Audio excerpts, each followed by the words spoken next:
TE Talks with Guides is a weekly podcast for lovers of history, travel, and all things Italian. Welcome back, everybody, to TE Talks, sponsored by Through Eternity Tours. I'm your host, Rob Allen, and on TE Talks, we get to talk with some of the most fascinating people who make a living out of being wonderful storytellers. And always remember, everybody, that if you've enjoyed these podcasts, please remember to write a review and give us a 5 stars. It is extremely helpful to get the word out and let other people know about who we are and what we do, not to do. Okay. Today, we have someone that I'm very happy to introduce to everybody. Her name is Beatrice. Ciao, Beatrice. Hi, Rob. Thank you for having me today. Oh, it is a great pleasure. Just to let everybody know that right before the pandemic started, Through Eternity Tours had expanded into one of the most important cities in the world, definitely in Italy. We should have been there a long time ago, the glorious Venice. La Serenissima Venice. And Beatrice is a guide of Venice. And what we're going to be doing today is we're going to be talking about St. Mark's Basilica, which to me is one of my favorite churches in Italy. And that's nothing to shake your hat at. And also specifically the mosaics. So Beatrice, before we get into the nitty gritty, can you tell us a little bit about yourself? With pleasure.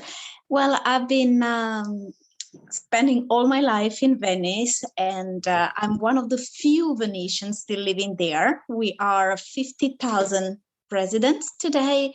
When I was born a few years ago, we used to be 110,000. So, wow. Yeah, we are losing like 1,000 inhabitants every year. So you are talking now to one of the few still remaining here, resistant here. And I am also glad to witness is that it's a great way of life, the one in Venice. It's really a pleasure living in a city, which is not only one of the most beautiful cities in the world, but it's also a quiet place to live and to spend your life in. So I'm really, really happy to advertise a little bit this destination, and hopefully I will give you this idea. It's not just a monument, but it's really a lively place. Yeah, I mean, it really is a fascinating city. In fact, I remember because you and Giovanna, who's already been on one of our podcasts, and many of the groups that I have met through you guys, you're all people who live still in Venice.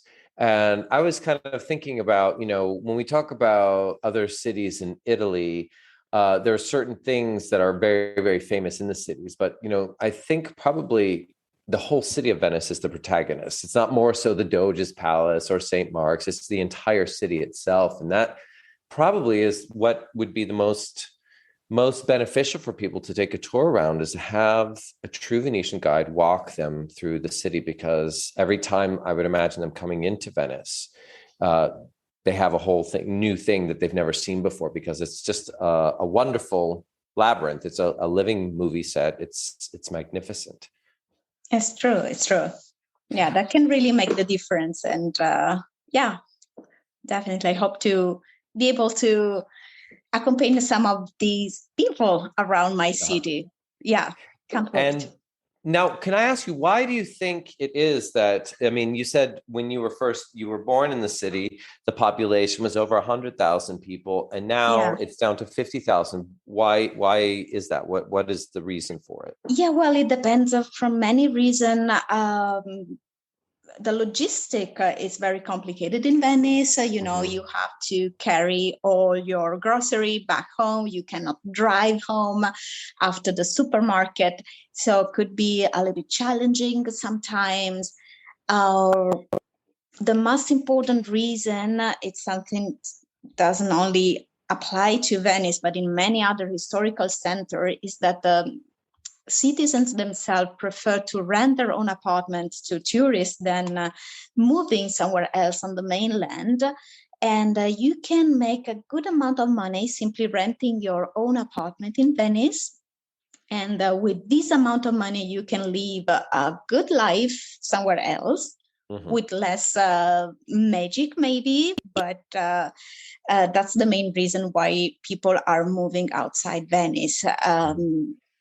I think from a political point of view, we should maybe encourage residents to stay here and to make it also convenient from an economical point of view to rent to normal families instead only to tourists, because the problem is that normal families wishing to stay here cannot afford a rent here because it became too expensive. But that's the same dynamic applying in Berlin, in Barcelona, in many other European capitals, and but still is a nice city to live in, despite the lack of inhabitants. We have still kindergarten kids around all the services normal family may need. So I tend to see things very positively, but still, I think,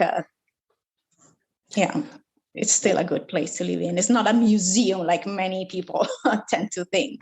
Oh, no, absolutely not. I was so I was there just last week filming our TE Destinations videos, and their 4K videos as well, which was really wonderful. And I always feel like I'm just scratching the surface.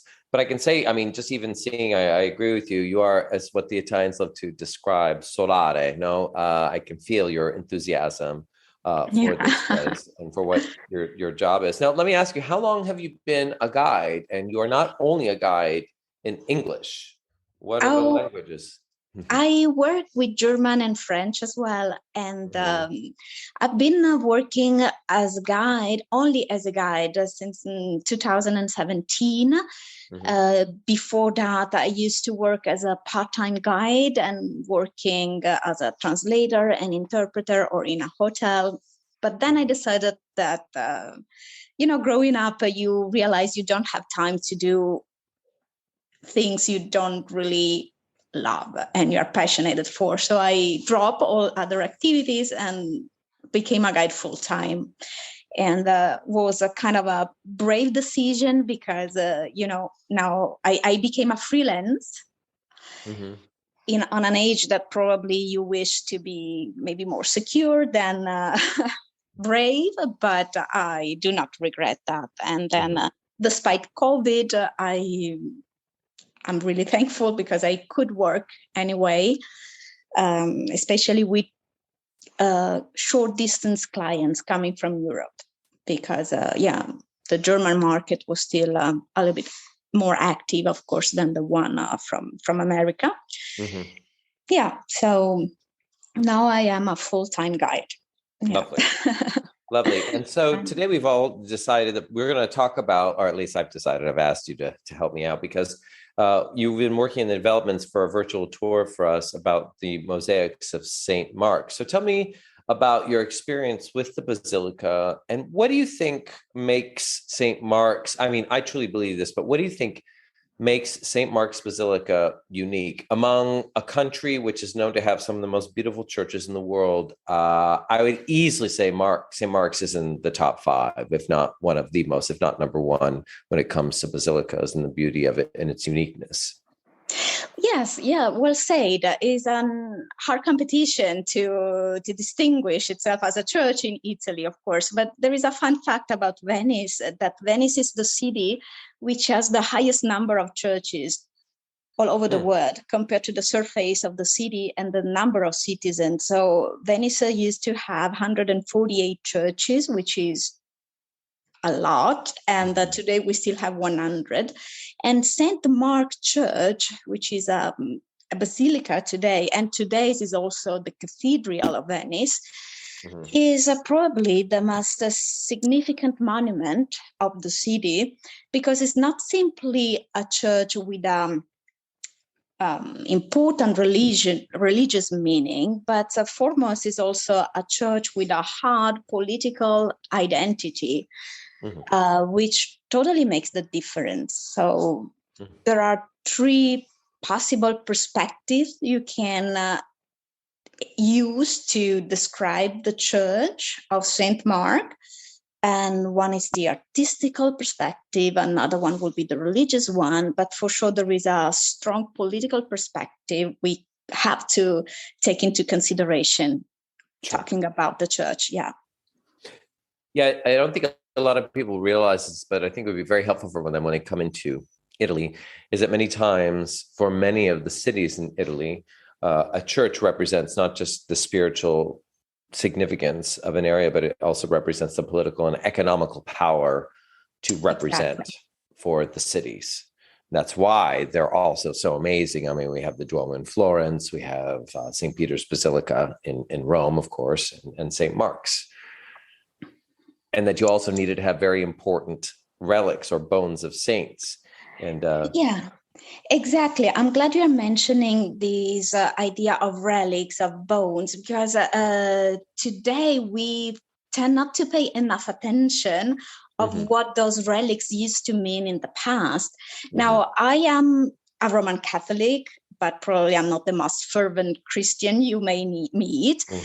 But when I go to a church, I never tend to consider which bones are buried there, which relics are kept in this church. So I used to tell to my guests that a sort of to have an idea about what a relic used to mean in the past for a Christian. Something similar will be for us maybe today, like to meet I don't know, a rock star, or to shake the hand of, I don't know, of John Bon Jovi or whatever rock star you may love. I know it sounds weird, but I met a rock star I loved, and I was able to touch him. And I felt like I will never wash my hand anymore, you know. And in the past, the idea of praying next to the bones of a saint had a different power, had a different, was stronger somehow. And then today we tend to think about relics only asking ourselves, are the real bones of that saint? I doubt that. You know, we are all kids of Illuminism somehow.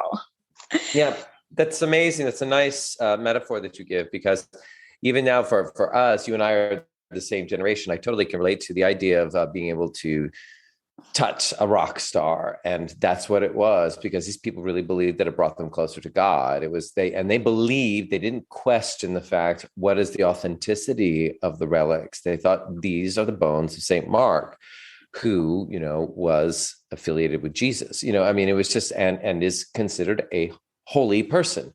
And then we think, okay, of course, this is, you know, these people, famous people, rock stars, are someone who are not of a regular level person for many people. That's why you see people screaming with the Beatles and whatnot. And even so, it has changed today. It's not necessarily so much a rock star, some of them, but then it also becomes like the most inane people, like Kim Kardashian. You have no idea when she, you know, these influencers, she's the biggest influencer in the world. And she comes in and to the Coliseum, and everyone's like, you know, right into it, you know, because it's like these people become godlike almost for absolutely people. Not for me, but, you know, for some people, of course. Well, Rob, let me tell you the truth. This summer, I met one of the Real Housewives. Now, for privacy policy, I can't tell you who she was, but believe me, I started crying when I met her. Are you serious? Well, okay, I'm going to ask you. After the recording, can you say which Real Housewife from what area? Was she Beverly Hills? From which franchise? I can tell you she was from Dallas. Oh, she was from Dallas. Okay. Yeah. She wasn't expecting somebody in Italy knowing her, but I knew her perfectly. And so... so you're a fan of the Real Housewives. I'm very much a fan of the Real Housewives of New Jersey and Teresa Giudice. Oh, please. Well, because after she picked up a table, threw it out, and screamed expletives. I'll never forget her. And she doesn't know what the plural of ingredients is. Ingredients. she was famous. She was doing a recipe book. It's just like, I want to have it with lots of ingredients is my recipe. And they're like, no, that's not how you say the plural for ingredients is ingredients. Anyway, she's wonderful. And I love a Jersey accent.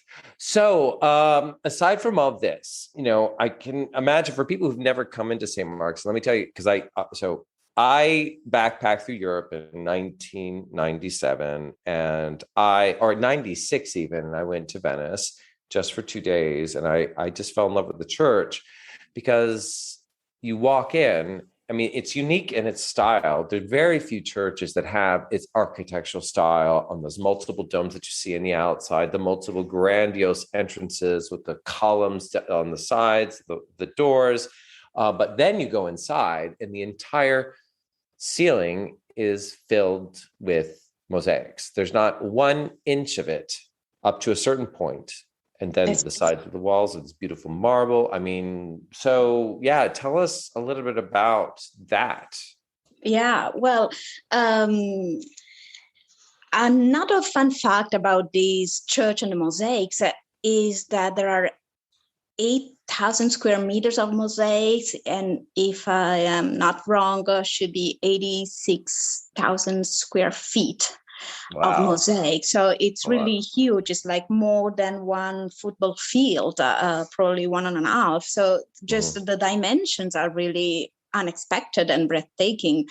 And what is really funny for me too is that when you step inside, you're in Italy, isn't it? But then you doubt for a moment and you ask yourself, maybe now I am in Istanbul. I'm not anymore in Italy, because it really looks like a mosque.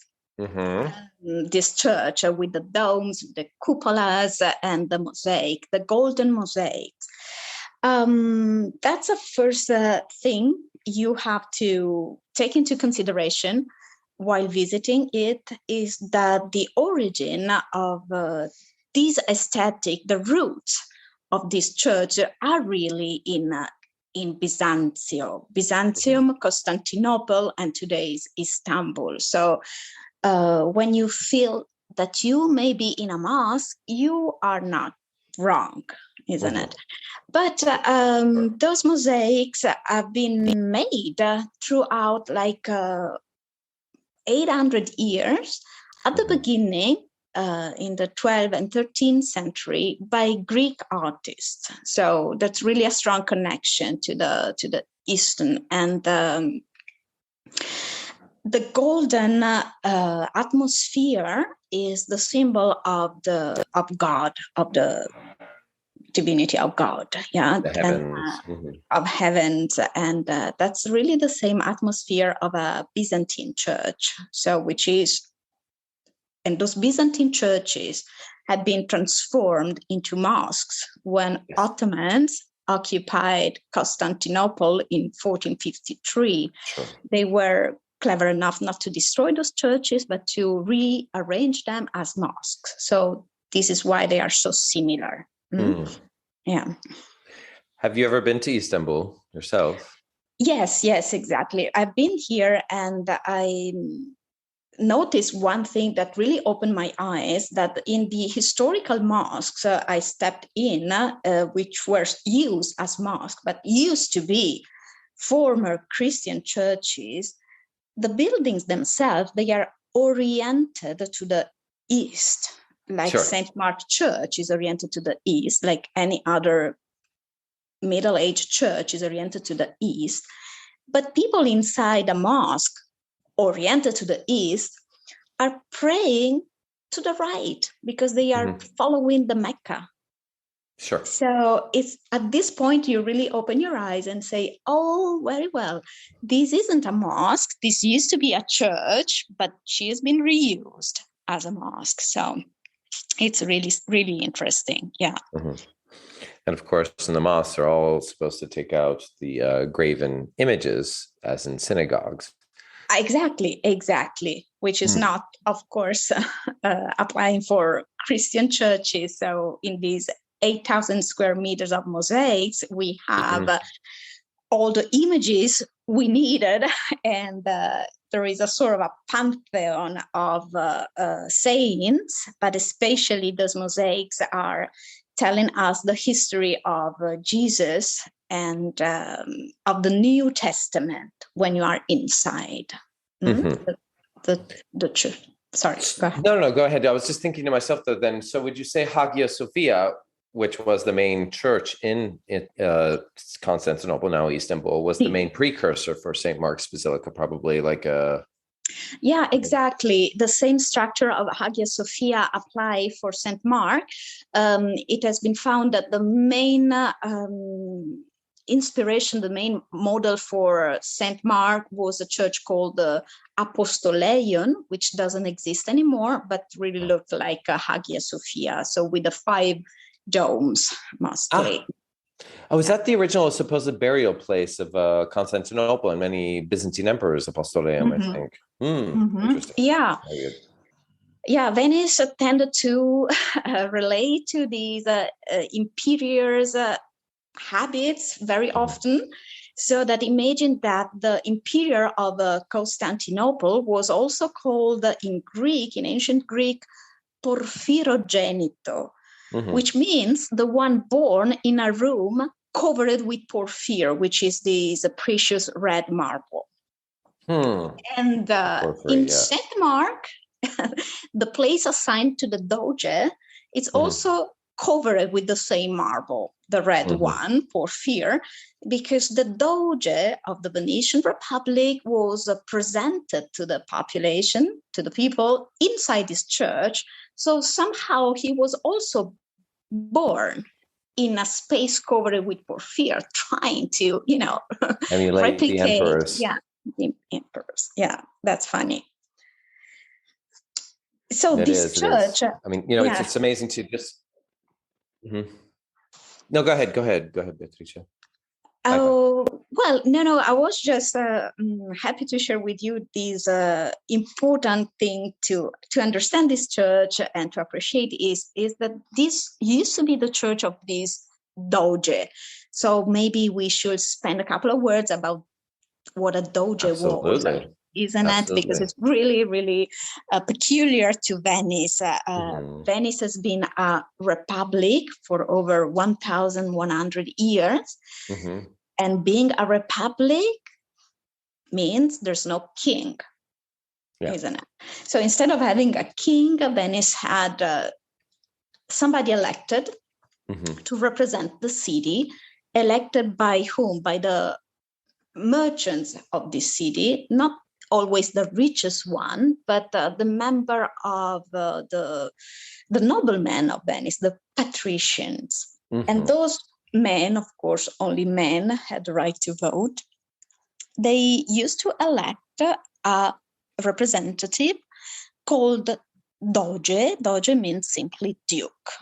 Okay, so we had in total 120 dukes, doges, and the St. Mark Church was simply the private chapel of the Doge, intended as a representative of the government of the city.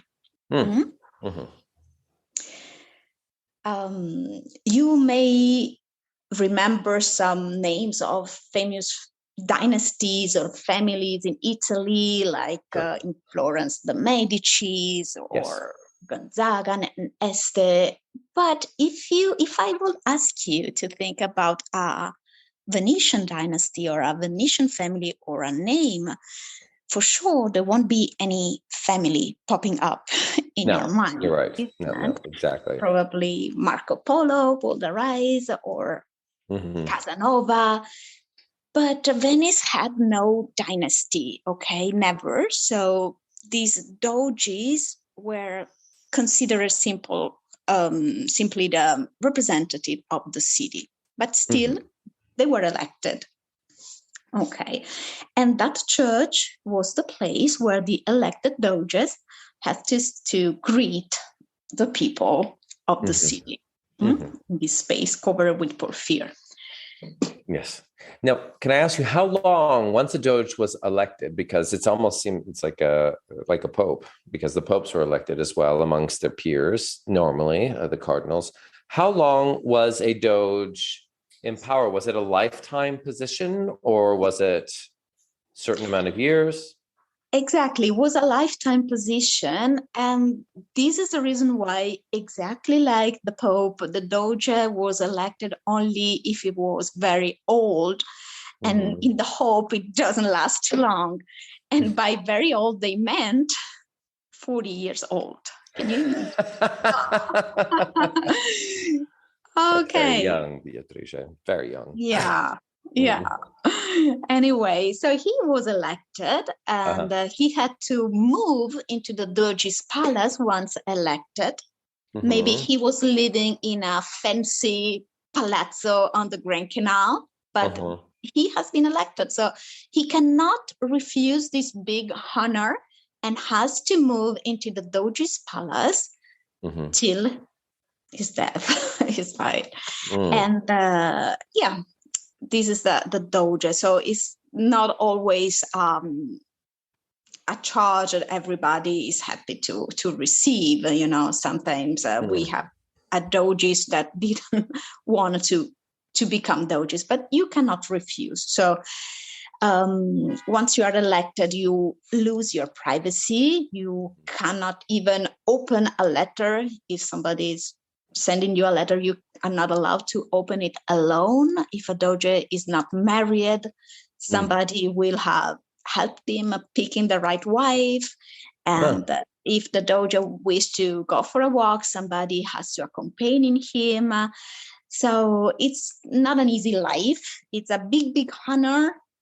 It's prestigious, but it's not easy to be a doge in this sense. Of course, many doges were able to do their own interest, but officially it's not. It's really nothing as a king. You really have no. And your son, when you pass away as a doge, your son is not becoming a doge. Of course, there's another election, so another family will hold the power for a lifetime. I was going to ask, because many times with the popes, especially in the 14, 15, and 1600s, they knew that their lifespan was temporary and the power that they had was temporary. So they would do very much anything to bring the power up for their family and make many of their nephews cardinals. Would the doges be able to, through nepotism, help their families out, or no? Because we don't talk about their families being so recognizable. Well, some of the doges tried and managed to do that. Some other did not. There is a doge back in the 15th century, 1400, who let his own son die in prison because he committed a crime, and he didn't save him. So depending on the integrity of the doge, but typically, no. I mean, there was even imagine when the doge passed away, a commission was organized by the Republic to check if this doge did everything correctly. And in 2 cases, they discovered that 2 different doges didn't finish paying their taxes. So the families had to finish paying them. Wow. Yeah, so that's really different than being a king or a pope. It's a different, it's really one of a kind, Venice, in this sense. And somehow this church expresses this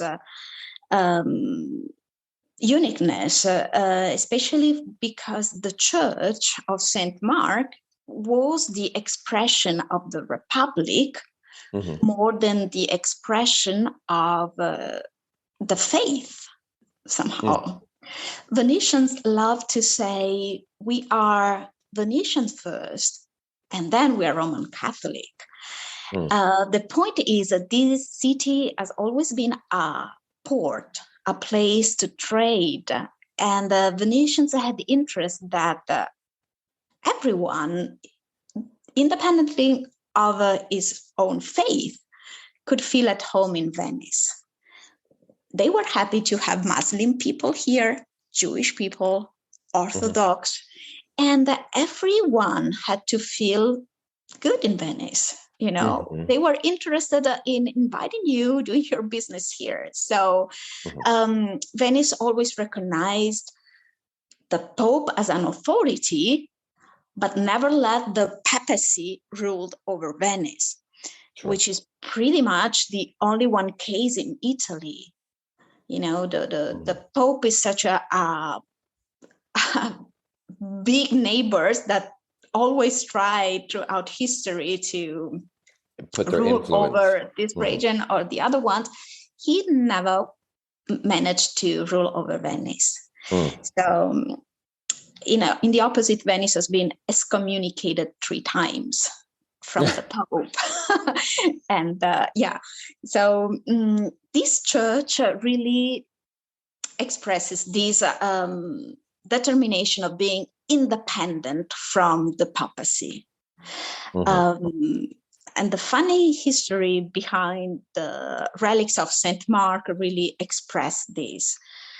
Because like you were saying, in the Middle Age, it was vital for every city to have relics or bones of different saints. It was a guarantee of being protected from God. It was also important because sometimes you could have pilgrims visiting you because they wanted to pray next to those relics.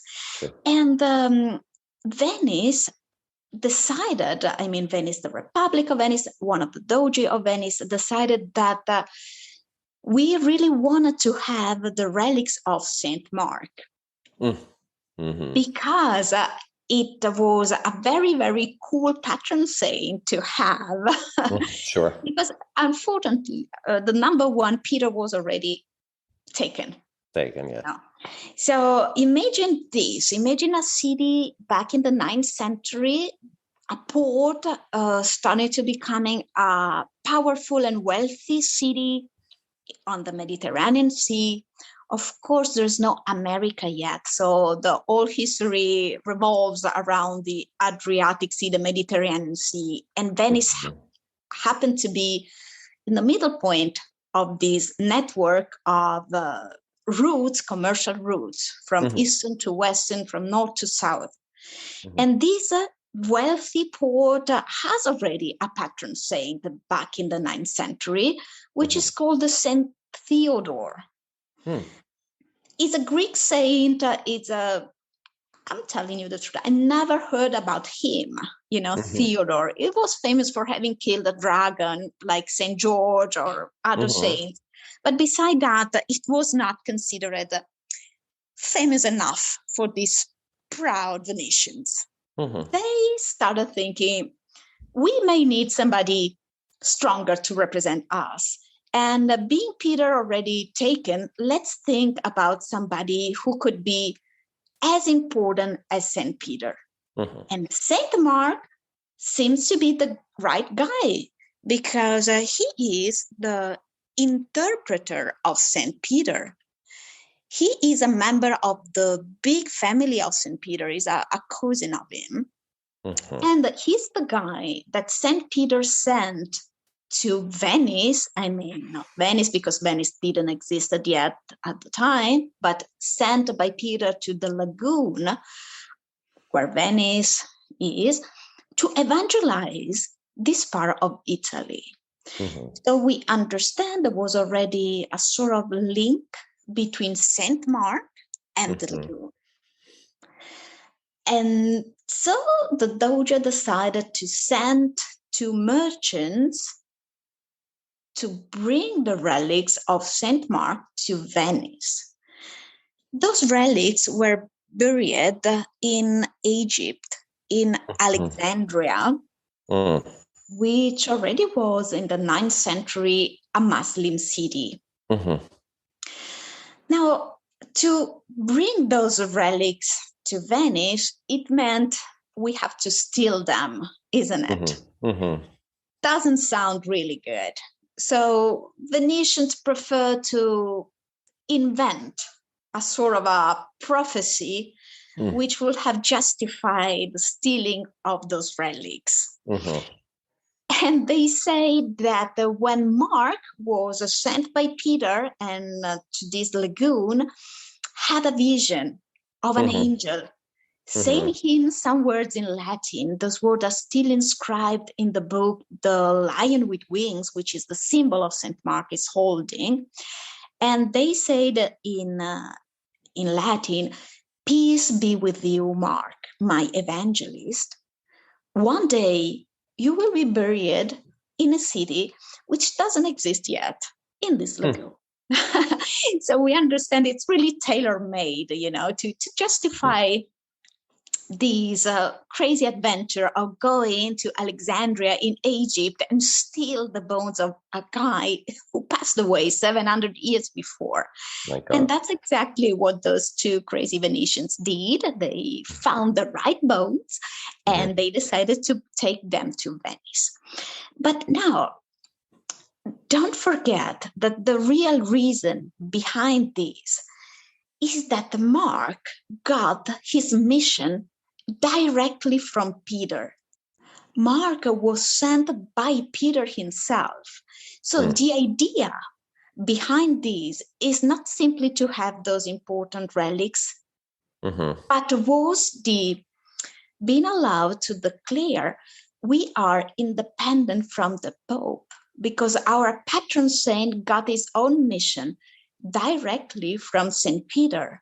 And so we do not have to recognize the power of the Pope because we talk directly with his supervisor, Peter, not with the Pope. So this is the funny idea behind that. We could have stolen any bones of any saint, but that's why we really wanted to have Mark. I never realized the connection between that and the political message that gives. It's fascinating. I didn't realize that St. Mark was sent by Peter to evangelize and convert many people in the area of the lagoon. What a beautiful story. Thank you for sharing that. I do know, I think through Giovanna's virtual tour where she talked about, I learned from her that to smuggle the bones out through the customs check, they wrapped the bones in pork, which was not pleasing to the Muslims. So they just didn't bother checking to see what was inside. They said, "Ugh, gross, this is pork. So we don't want to have that dealt with." Very smart. These are great messages about the basilica. Can I ask you a thing? I was thinking about this. Now, I could be wrong, but I don't seem to remember in St. Mark's Basilica that there were many funerary monuments for doges or anyone. Are there or are they not? No, this is an excellent question. Typically in Italy, on the main square, we always put a king or a prince, somebody riding a horse. Yep. But in Venice, being Venice a republic, the cult of personalities was forbidden. So they weren't allowed to celebrate anyone, especially not doges. Doges are somehow represented in the public spaces, only represented kneeling in front of the lion with wings. So in the St. Mark Basilica, there are no monuments of doges. We have just a couple of very, very old doges buried there outside. And there is the heart of one other doge next to the main altar. But the reason is it was forbidden to celebrate anyone. So this is just the church of the Republic itself, embodied by Mark. Wow. Fascinating. When it's so much like a bit, funerary monuments for the popes, let alone kings and whatnot, are so huge. Are there any other funerary monuments for doges in other churches, or are they just not supposedly really recognized? This being said, for St. Mark, other doges all the doges were allowed to pay for their own monuments. So we have amazing funeral monuments in many other churches. And there is also something really funny happening in Venice, as far as I know, that some churches, even on the main facade, they are not even displaying any saints or angels or Holy Marys. They are only displaying the sponsor of the churches themselves. So like rich Venetians or doges or families paying for the church itself and being represented outside.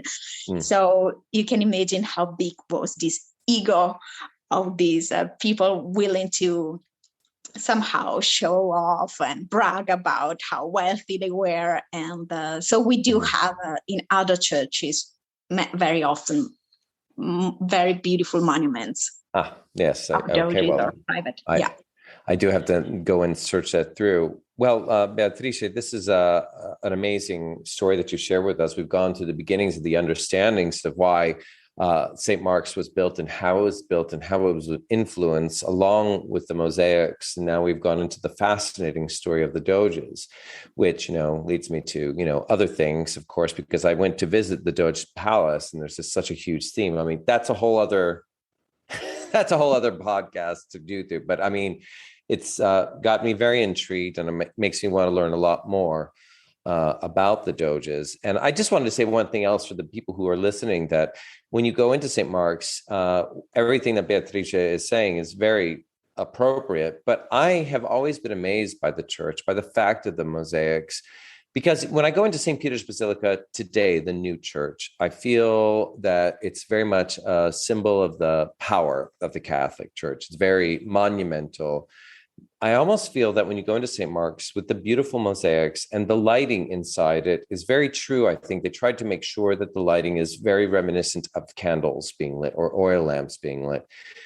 It's very spiritual to me. It's a very beautiful, spiritual, intimate church. And to go up in the loggia, to walk right next to the mosaics is so worthwhile.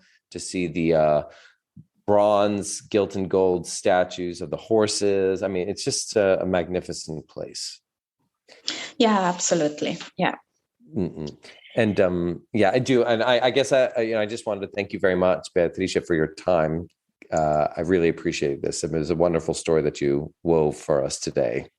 My pleasure, Rob. My pleasure. Anyway, and anybody, if you have any other questions for me or Beatrice, you can always write to us at office@througheternity.com. And we look forward to writing and sending out more podcasts to you guys in the future. Thanks, everybody. Ciao, Beatrice. Ciao. Thank you. Bye. Bye-bye.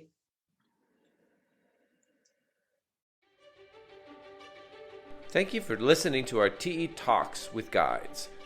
We have a new episode every Wednesday. Please subscribe to get an alert when each podcast comes out. Rate us and tell people how you enjoyed it and share it on Instagram, Facebook, or Twitter. Most importantly, if you enjoyed it, send us a feedback about the show. Also, if you are curious about what some of these people and places we talked about look like, you can subscribe to our YouTube channel and watch the video on this podcast where we have inserted special images for you to further enjoy the story.